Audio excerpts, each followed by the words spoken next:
Selamat berjumpa lagi sahabat inspirasi pada hari ini. Hari Senin tanggal 26 Juli tahun 2021. Inspirasi rohani pada hari ini diambil dari Injil Matius bab 13 ayat 16 sampai 17. Mari kita mengawali inspirasi ini dengan menandai diri kita dengan tanda kemenangan Kristus. Dalam nama Bapa dan Putra dan Roh Kudus. Amin. Semoga Tuhan beserta kita. Inilah Injil Yesus Kristus menurut Matius. Tetapi berbahagialah matamu karena melihat dan telingamu karena mendengar. Sebab aku berkata kepadamu, sesungguhnya banyak nabi dan orang benar ingin melihat apa yang kamu lihat, tetapi tidak melihatnya, dan ingin mendengar apa yang kamu dengar, tetapi tidak mendengarnya. Demikianlah sabda Tuhan. Sahabat inspirasi yang terkasih dalam Tuhan kita Yesus Kristus. Judul inspirasi rohani pada hari ini saya beri judul memiliki karakter lebah dalam hidup. Memiliki karakter lebah dalam hidup. Lebah dan lalat adalah dua jenis binatang yang memiliki persamaan dan perbedaan. Kedua hewan ini sama-sama berasal dari golongan serangga yang memiliki sayap untuk dapat berpindah dari satu tempat ke tempat yang lain. Namun ada perbedaan mendasar yang melingkupi keduanya. Lebah mencari sari bunga untuk menjadi sumber makanannya. Dimanapun tempatnya, entah di tempat yang bersih atau kotor, lebah akan selalu mendeteksi sari bunga untuk dihinggapi dan diisap sari manunya. Sedangkan lalat mendapatkan sumber makanan dari kotoran. Dimanapun tempatnya, sesuatu yang kotor dan berbau pasti disenangi oleh lalat. Dari deskripsi singkat mengenai lebah dan lalat ini, kita dapat menarik kesimpulan bahwa lebah lebih menyukai keindahan, keharuman, dan kenikmatan. Sementara lalat memiliki ketertarikan dengan segala sesuatu yang kotor dan berbau. Lebah dan lalat menganalogikan dua sikap atau cara pandang manusia yang berbeda. Pertama, karakter lebah mewakili sikap atau cara pandang manusia yang positif, dimanapun tempatnya dan apapun situasinya. Manusia yang memiliki karakter lebah selalu melihat segala sesuatu dari cara pandang yang baik atau positif. Bahkan dalam situasi yang sulit dan buruk sekalipun, ia tidak terpengaruh untuk berpikir negatif atau buruk. Ia selalu berpikir, merasakan, dan menganalisisnya dari cara pandang konstruktif. Tentu saja, dari hal yang buruk atau jahat selalu mengajarkan sesuatu yang bernilai baik dalam kehidupannya.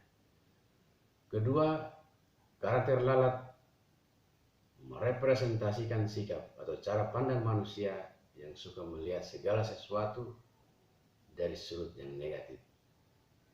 Ia tidak pernah menemukan kebaikan atau hal yang positif yang terjadi dalam kehidupan.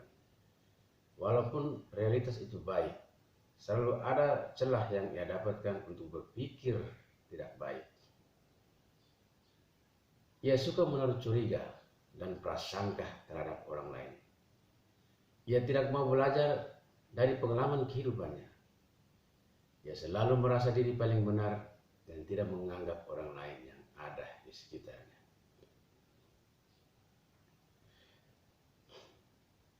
Sahabat inspirasi yang terkasih, media sosial kita kerap dibanjiri dengan sikap nyinyir, merendahkan, dan bullying atau penindasan. Ada orang atau sekelompok orang yang suka memposting kata-kata berupa status dan komentar yang tidak baik tentang suatu realitas sosial atau menyangkut pribadi orang tertentu. Mereka cenderung melihat segala sesuatu dari sudut pandang negatif, sehingga sangat gampang membuat klaim atau vonis yang buruk. Mirisnya, apa yang mereka sampaikan atau ungkapkan tidak berdasarkan basis data yang objektif dan akurat. Tingkat pengetahuan atau pemahaman mereka tentang suatu hal mungkin masih minim atau sama sekali tidak ada. Namun apa yang mereka posting atau mereka ungkap di media sosial seolah-olah sangat benar, sehingga bisa mengundang simpati dan empati publik. Tidak jarang berbagai status dan komentar demikian memicu friksi atau keterbelaan di tengah situasi konkret masyarakat. Muncul sikap pro dan kontra. Masyarakat terpecah dalam kubu-kubu tertentu. Nilai persatuan dan persaudaraan kita sebagai sesama manusia mengalami ancaman serius. Di tengah berbagai upaya pemerintah untuk menanggulangi badai pandemi COVID-19 misalnya, ternyata ada sikap atau perilaku dari sekelompok orang tertentu untuk mulai mencari-cari kelemahan dan kesalahan pemerintah. Narasi sesat pun mulai dibangun untuk menurunkan pemerintahan yang sah.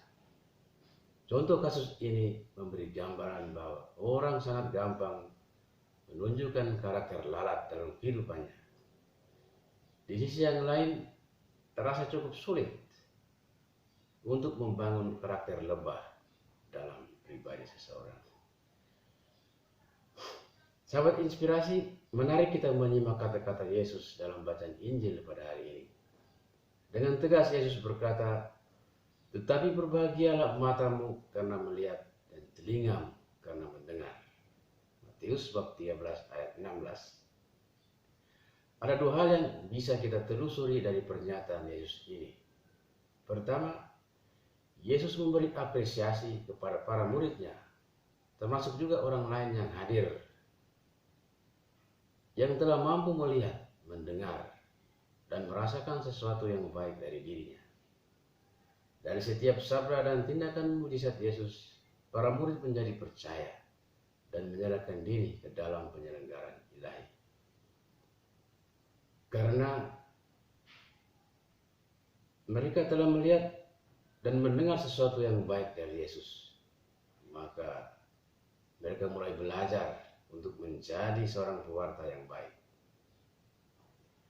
Mereka tidak menyebarkan hoaks atau berita bohong, melainkan berita nyata dan gembira yang mempresentasikan kehadiran kerajaan Allah di tengah dunia. Kedua, Yesus menyindir dan mengkritik perilaku orang-orang yang merasa diri paling hebat dan benar. Orang-orang ini tidak mampu melihat, mendengar, dan merasakan warta keselamatan ilahi yang dikumandangkan oleh Yesus. Hati dan pikiran mereka tidak menjadi keras. Hati dan pikiran mereka telah menjadi keras, sehingga mulai muncul sikap nyinyir dan tidak menganggap Yesus. Malah mereka mulai mencari-cari kesalahan untuk menjeratnya. Sikap yang ditunjukkan oleh para murid dan orang yang percaya kepada Yesus adalah sikap atau perilaku orang yang mampu melihat dan berpikir positif dalam hidupnya. Dalam pribadi mereka ada karakter lebah, karena mereka bisa berpikir dan merasakan segala kebaikan dan keharuman yang terjadi dalam hidup. Dan sumber kebaikan dan keharuman dalam hidup mereka adalah Yesus sendiri. Mereka belajar dari Yesus untuk menjadi pribadi yang baik dan benar. Pribadi yang selalu mengarahkan hati, pikiran, dan tindakannya kepada Allah. Aktualisasi diri mereka adalah menjadi murid Yesus yang sejati dan militan. Seorang murid yang membawa kebaikan dan keselamatan dalam kata-kata dan tindakan konkret. Sebaliknya, orang-orang yang tidak memiliki kepercayaan kepada Yesus adalah orang-orang dengan karakter lalat. Mereka hanya melihat hal yang tidak baik dari Yesus, karena mereka merasa diri paling baik dan benar. Sahabat inspirasi, hari ini saya dan Anda terinspirasi untuk memiliki karakter lebah dalam hidup. Karakter yang suka akan kebaikan, keharuman, dan keindahan hidup. Karakter yang bersumber dari Sang Guru Ilahi, yakni Yesus Kristus. Kita semua mau belajar tentang kebaikan hidup dari setiap peristiwa hidup yang kita alami, baik itu peristiwa yang positif maupun yang negatif. Semoga kita dapat menarik hal yang baik, terutama dalam setiap hal atau situasi yang pahit dan tidak mengenakan. Kita belajar menjadi pribadi yang matang dan bijak dalam kehidupan.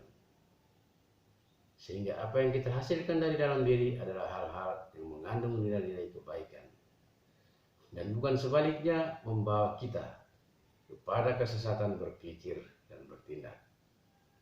Dengan demikian, apa yang kita lakukan adalah bagian penting dari cara kita menghidupi jati diri sebagai seorang murid Yesus yang sejati.